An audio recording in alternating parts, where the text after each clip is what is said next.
নমস্কার বন্ধুরা, সামনেই আসছে 22শে ডিসেম্বর শ্রী শ্রী মা সারদা দেবীর 172তম জন্মদিন।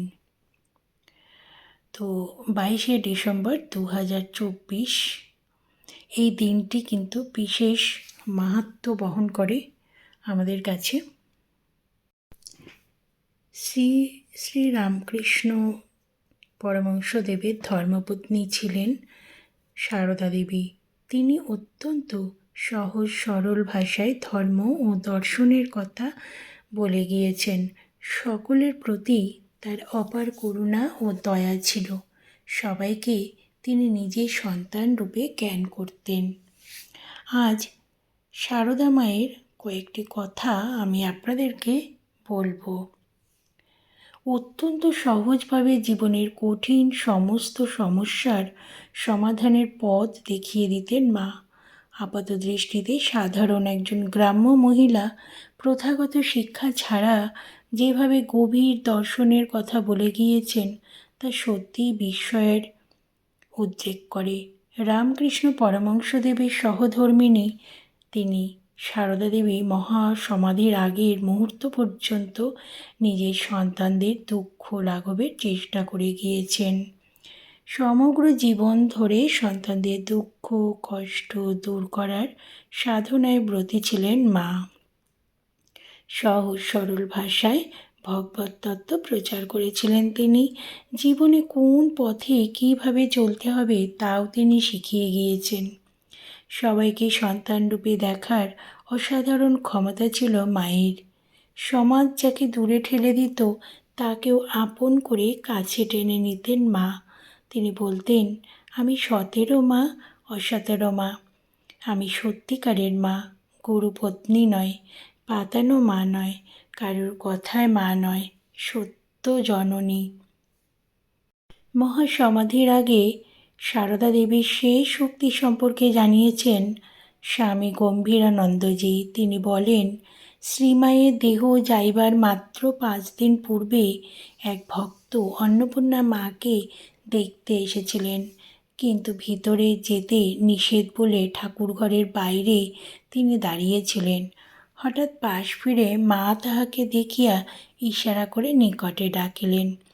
তিনি কাছে গিয়ে প্রণাম করে কাঁদতে কাঁদতে বললেন, মা, আমাদের কি হবে?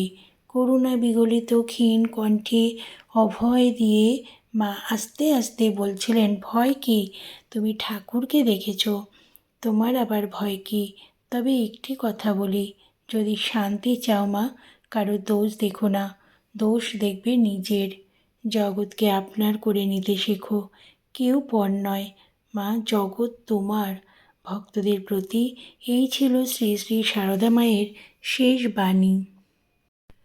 কর্মফল ভুগতেই হবে, তবে ঈশ্বরের নাম করলে যেখানে ফাল সেধুত সেখানে সূচ ফুটবে। জপ তপ করলে কর্ম অনেকটা খণ্ডন হয়। যেমন সুরত রাজা লক্ষ বলি দিয়ে দেবীর আরাধনা করেছিলেন বলে লক্ষ পাঠায় মিলে তাকে এক কোপে কাটলে তার আর পৃথক লক্ষ্য বা জন্ম নিতে হলো না। দেবীর আরাধনা করেছিল কি না, ভগবানের নাম করলে সমস্ত পাপ খণ্ডন হয়ে যায়। কত সৌভাগ্য মা এই জন্ম।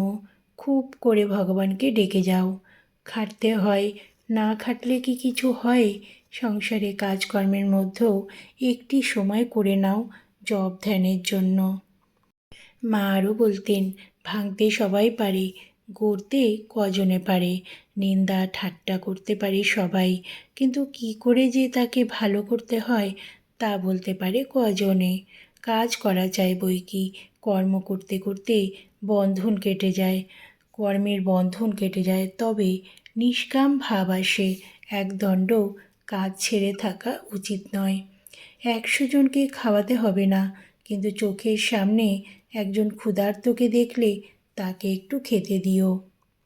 যেমন ফুল নাড়তে নাড়তে ঘ্রাণ বের হয়, চন্দন ঘষতে ঘষতে সুগন্ধ বের হয়, তেমনি ভগবত তত্ত্বের আলোচনা করতে করতে তত্ত্বজ্ঞানের উদয় হয়।